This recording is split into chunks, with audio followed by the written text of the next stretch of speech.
汇集天下大事，聚焦华人热点。西雅图中文电台网络电视。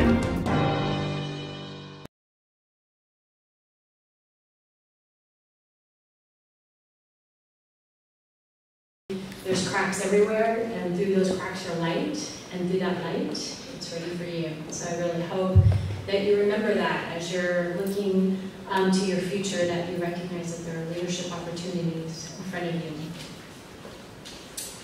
But I also recognize too, the more and more that I'm faced with leadership roles, is there's two styles of leadership. One is fast, and you go alone, and you hope people will follow.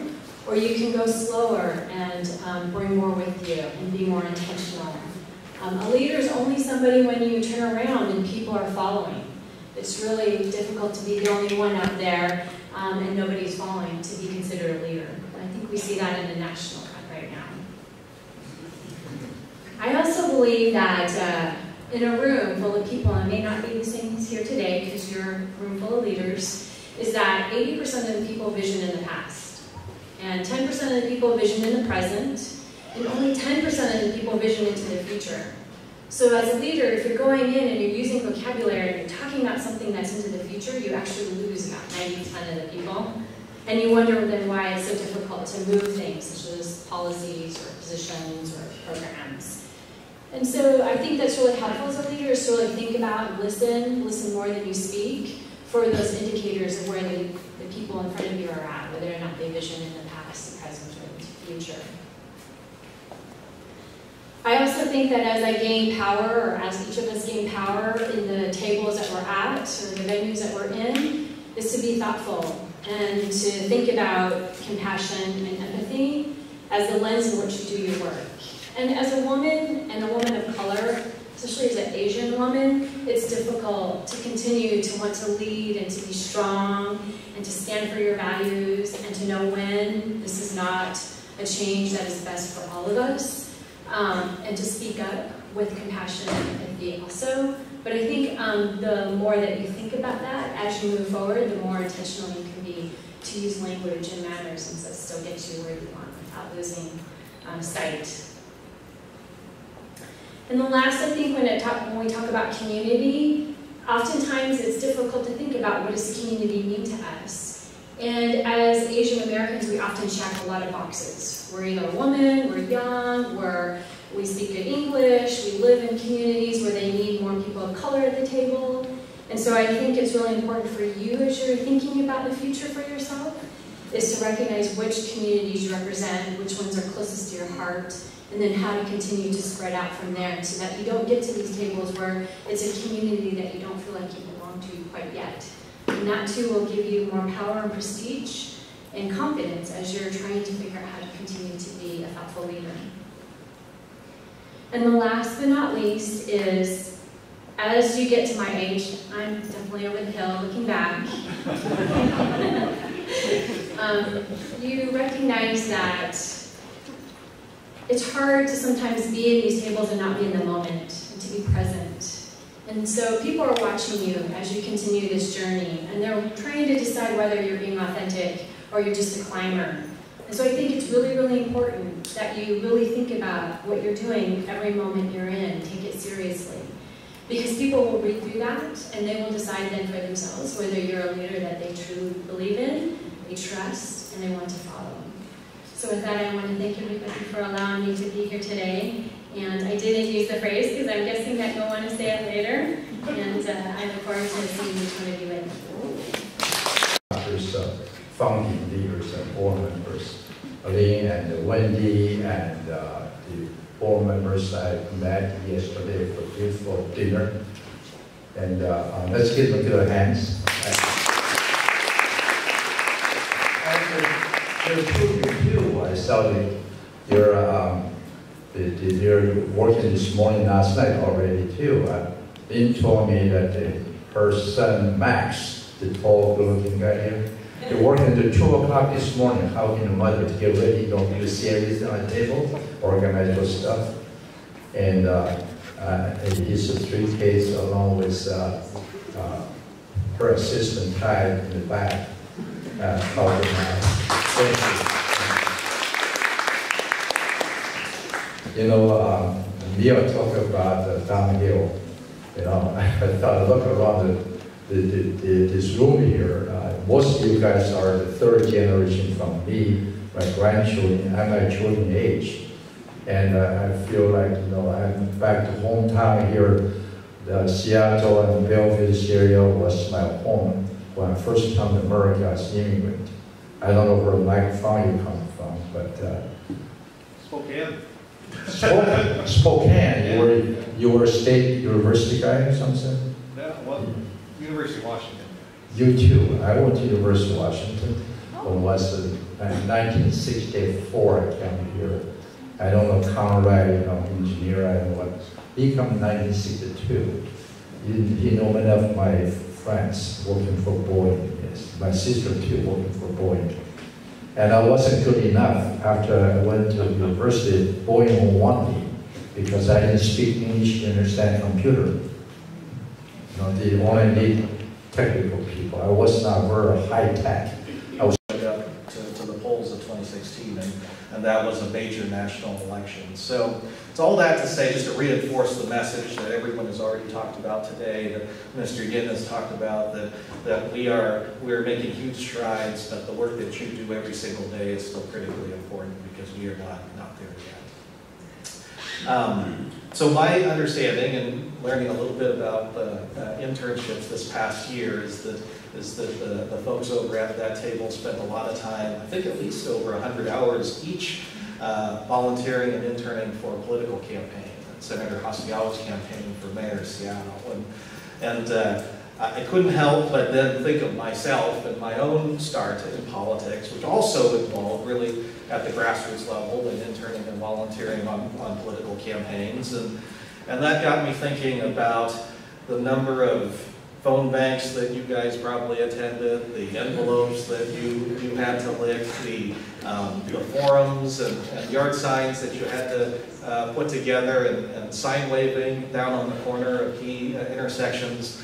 And like you, I suspect that you probably are asking yourselves, what the hell does this have to do with anything for civic engagement? And how is this going to help me in my future career? And where does this actually take me as far as my own professional and career growth?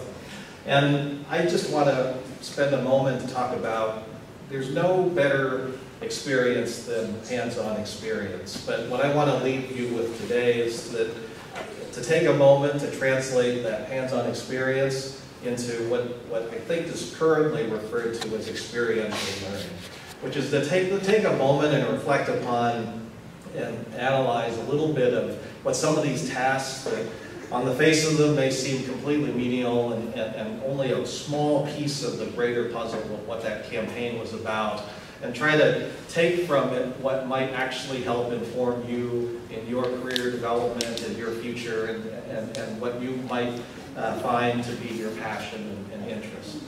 The person that you built a yard sign with in the basement of Senator Hasegawa's house, or the envelope, the mailing party that you participate in, the person sitting next to you may very well be the next city council member, or next city manager, or the next a professional, a politician that we don't even know about yet. For instance, I started licking envelopes and putting yard signs together at the State Democratic Party back in the late 90s in downtown Seattle, and the people that I met there are people that I still rely on today as far as part of my networks and people that I engage with. My first job I got after interning with the State Democratic Party, and then meeting someone who knew someone with a gentleman by the name of Hugh Spitzer, who ran for the Washington State Supreme Court in 1998.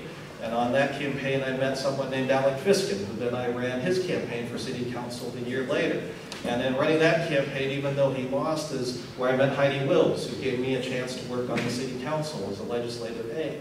And after working for Heidi Wills, the city council, and staffing issues around the energy crisis, is where I met Ben Noble, who was the key policy advisor on energy policy for the city. Later, Ben Noble hired me on the council's policy staff, and I became a council central staff analyst. And then later, Ben Noble went to work for Ed Murray as his budget director, and I went with Ben Noble and became deputy director of policy for Mayor Ed Murray. So all this to say, do not underestimate the people you meet along the way, even in the most menial of tasks on a campaign, could be people that are incredibly useful and influential. They're willing to speak with you and talk with you as long as you want. It's going to take hours and weeks and months, maybe years. But, you know, so I send you an invitation. But I'm really inspired to hear Mr. C.C. Ying and his story. That's just amazing. He and I was talking earlier. He said, well, we are making history out here. I said, no, we all have a story. We all are making history. Every day we are making history. And here, you know, talking about going downhill. We are still climbing our next hill, right? No downhill, it's all climbing next hill. This is the time for us. This is a great time opportunity for Asian Pacific Islander Americans, right here, in this place, in this country. You know, we talk about politics. Politics is local, and we know what's happening to the national politics. It's a mess. You know, all the partisanship, all the divisiveness. You know, local politics is where we take care of our people, take care of our community. Mr. Ying said, politics is a people business. It's people. It's you and I. We're all the same. And we have been disadvantaged because of our languages. And obviously, when you're in a new country, culture is different. But now the time is here. The time is now. We have the great opportunity. We have young people like you guys, you know, that are really interested and engaged. And that's the bottom line, it's engagement. How do we civically engage in our community? This is the beginning of having influence. People need to be told, they need to understand what are the differences, and we need to also find common ground. This is what this country is about. United States of America. We have a political system that allows us to do the things that's good for all of us. We have laws on the books already. We have to be equal. We have to be, you know, looking for equity. We are all the same. So there's no question about it. It's how do we get there? And I think for the sake of the world, for the sake of this country, for the sake of everybody, we need to find that common ground. I think we know what they are. It's just how to make them happen. It's finding communication, engaging, talking to one another. So I think what you're doing, what we're doing, I want to congratulate APAPA and the board members, the people who are establishing the new chapter in this area. You know, we know that in the past there's always concern among Chinese Americans, or there's so many organizations, or Asian American organizations. But we all know, you know, it's a numbers game. We need to leverage. We need to do the smart thing, the smart way. This is the right thing. But we're going to figure out how to communicate, how to engage, not just in our own community. We need to be united. We all hear these cliches. United we stand, divided we fall. So we have to unite among ourselves first, starting with Asian Pacific Islander Americans, Chinese Americans, Japanese Americans. We're all together. We're all for people, the humankind. So I think this is really great. We need to learn how to do it smartly. We need to leverage with all organizations, old and new. We heard some new organizations just started up, and we have organizations that are OCA, JACL, you know, that's 50, 60 years old. This is great. So let's work together. Let's seize upon the opportunity, and let's engage in the community. Then we can show our value, our worth. How do we improve the welfare for all people in this country? We have a lot to give. We have a lot to offer. We have a lot to improve the well-being of this nation and this country. So it's wonderful. I really look forward to it. You know, if I start talking, I can talk for the next 5 hours. I'm sure Mr. Ying will not allow me to do that. So welcome back home. CC, thank you. And we are looking forward to a great collaboration. Right. Thank you. Thank you.